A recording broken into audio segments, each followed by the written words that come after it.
நடிகை நிதி அகர்வால் ஒரு பேட்டியில் அழகு பராமரிப்புக்கு மட்டும் ஹீரோயின்களுக்கு மாதம் ரூபாய் 5 லட்சம் செலவாகிறது என்று கூறியுள்ளார்.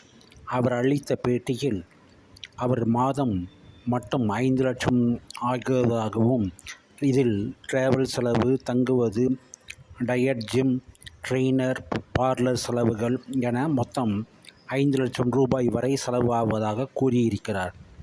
ஒரு நிகழ்ச்சியில் கலந்து கொள்ள வேண்டுமென்றால் மேக்கப், உடை, ஹேர் ஸ்டைலிங், ஃபோட்டோஸ் என மொத்தம் 1 லட்சம் வரை செலவாகும்.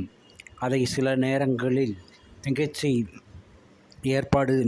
ஏற்பாடு செய்பவர்களே கொடுத்தாலும் சில நேரங்களில் தானே கொடுக்க வேண்டியிருக்கும்.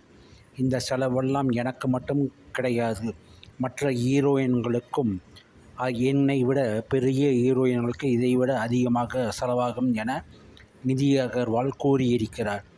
சரி, இவர் இதையெல்லாம் கூறியுள்ளாரே, பவுன்சர் செலவுகளை யார் பார்த்து கொள்வது? வேறு எதுவும் செலவு இருந்தால் நீங்கள் கூறுங்கள் பார்க்கலாம். செலவுக்கு மீறி இவர்கள் பணம் வாங்குகிறார்களே, அதை கூறவில்லையே.